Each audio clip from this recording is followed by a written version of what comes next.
বা আমি বলবো আমি বাংলার প্রতিটি লোককে আমি জিজ্ঞেস করব, আপনার বিবেককে আপনি প্রশ্ন করেন যে রাজনীতিকে কারা পেশা হিসাবে নিচ্ছে। যেই ব্যক্তি রাজনীতিকে পেশা হিসেবে নিচ্ছে তাদেরকে এই দেশ শাসনে আসতে দেওয়া উচিত নয়, একদম না।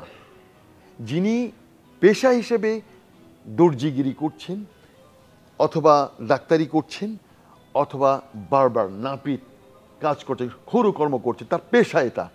কিন্তু পলিটিক্যালি সে হয়তো আওয়ামী লীগ করছে, বিএনপি করছে, জামাতে ইসলাম করছে, তাকে যদি প্রশ্ন করা হয় আপনার পেশা কি, তখন সে বলবে যে আমি একজন ডাক্তার।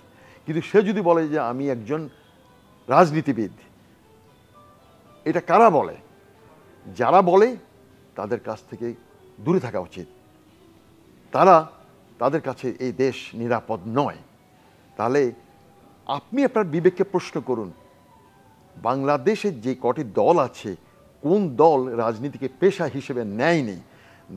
রাজনীতিকে নিয়েছে দেশ সেবা অথবা জনতার সেবা অথবা আল্লাহ থেকে ন্যস্ত একটা দায়িত্ব, আমার দেশ এবং জাতিকে সেবা দেওয়া।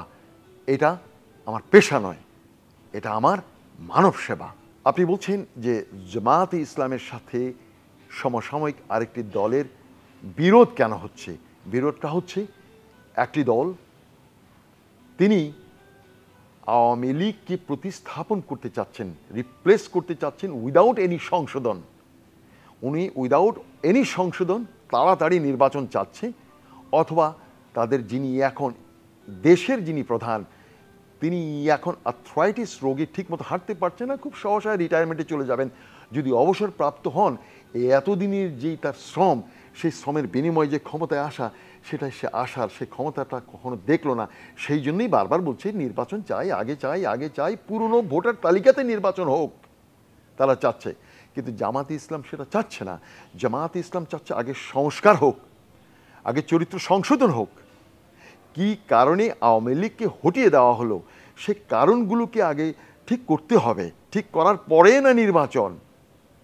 আর সেই কারণগুলোকে যদি সংশোধন না করে যদি নির্বাচন হয়ে থাকে, তাহলে আবারও সেই যেই ননি চোর গোয়ালঘর থেকে যে ননি চুরি করতো না, সে আরেকটা ননি চুরি আসবে। তো সেই জন্য আমি বলছি এখন যে জামাতের সাথে যে দ্বন্দ্ব, সেই দ্বন্দ্বটা অ্যাকচুয়ালি একজন হচ্ছে সেবক, আরেকজন হচ্ছে অন্য কিছু। তো সেই জন্যই সেবার নামে সে চাচ্ছে যে এখনই ক্ষমতায় চলে আসে, এখনই ভোট দিলে আমরা নির্বাচিত হব। কারণ দিন যত যাচ্ছে ওর যৌবনের ওর আসল চরিত্রটা এখন উন্মোচিত হয়ে যাচ্ছে। যত যত সময় যাচ্ছে চরিত্রটা উন্মোচন হচ্ছে।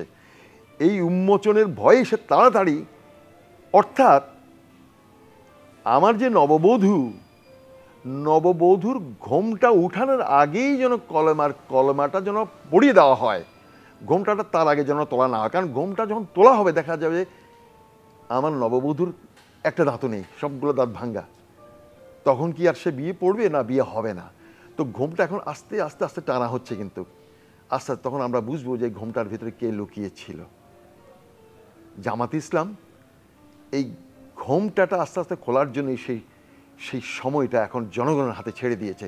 জামাত ইসলাম এটা করছে না, জনগণই এটা করছে। আপনি যে বলছেন যে বিরোধী পক্ষ বা মানে অপোজিশন জামাত ইসলামকে বলছে যে গুপ্ত সংগঠন, গুপ্ত is absolutely rubbish, absolutely rubbish. আমি মনে করি ভেরি ওপেন ট্রান্সপারেন্ট কোনো সংগঠন এই মুহূর্তে বাংলাদেশের রাজনীতিতে যদি থেকে থাকে, that's Jamaat-e Islam. Very straightforward. ওদের গুপ্ত সংগঠন কেন হবে? ওদের বিরুদ্ধে এটা প্রপাগ্যান্ডা, ইটস আ প্রপাগ্যান্ডা।